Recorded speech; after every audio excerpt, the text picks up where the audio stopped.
Hello, this is Andrew Davey with Nevada Forward, and we're here with Tom Tait, the former CEO for the Nevada Commission on Tourism. Thanks for joining us. Thank you. So to get started, just moments ago we learned that the White House may make some changes to Gold Butte National Monument. What do you know, and what do you make of this apparently breaking news? Well, I, like everybody else, don't know very much because the information is trickling out rather than flowing out. We think that the changes to Gold Butte that are requested are going to be minimal, and we want to see actually on paper what those are. But if they are minimal, in fact, then I think we probably don't have too much to be concerned about. One thing we're pretty sure is that they're not going to allow the exploration for gold, silver, other minerals, and oil. And they're not going to reduce the grazing rights. They may have some changing water rights, but we're not certain about that as yet. And, of course, this comes on the heels of President Donald Trump's visit to Utah yesterday to announce some major reductions to Bears Ears and Grand Staircase monuments. What did you make of that? Well, I think the reasons for that are self-evident. Both of those areas have pockets that are exploitable for oil and for precious metals, and I think that they want to have those opened. And as the administration wants to have them opened, and certainly certain elements within the Utah establishment wants to have them opened. So that brings us back to our monuments here, the two that were placed on the administration's list for review, Gold Butte and Basin Range. Why not reduce or revoke those? So, perhaps you can open some more lands, more Nevada lands, to fossil fuel exploration. I don't want to speculate on why we missed the bullet. I would rather say that we missed the bullet and that we will do everything we can to continue our support for Grand Staircase, Escalante, and Bears Ears, but I don't want to say that it's okay to think in terms of Basin and Range and Gold Butte as exploitable properties.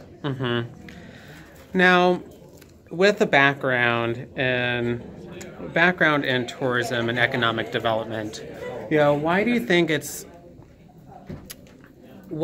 important to protect such sensitive public lands? Why do you think it may actually be beneficial for the state and for local communities, to encourage protection of these lands? Good question. In 1994, Gold Butte housed an area called the Backcountry Byway. It was the first backcountry byway designated by BLM in the United States. And we held the ceremony out on Gold Butte for that backcountry byway. We took 16 truckloads of garbage off of that site, and then we kiosked it and we made it a more attractive place for people to visit. What that did was it opened it up for Mesquite, it opened it up for southern Utah, and it opened it entirely for Las Vegas.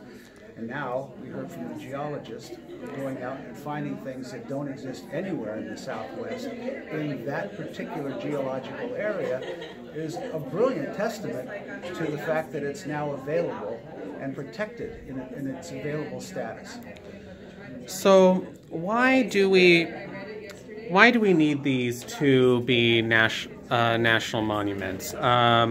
Yesterday and before, when asked about the monuments review, Interior Secretary Ryan Zinke has said, well, these lands will continue to be public lands regardless, and it's just better that they not have a national monument designation so that you don't have as many restrictions. Without such designations, you don't have the sense of protection of the area.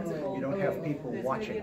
You don't have people taking care of the lands. It's really important to make sure that if you make a designation that you protect that, so people will appreciate it.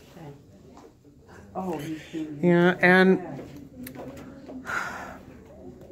what else do you think Nevadans need to know about about Gold Butte and Basin and Range as they continue to be in the news, as we continue to now await what might change to Gold Butte's designation.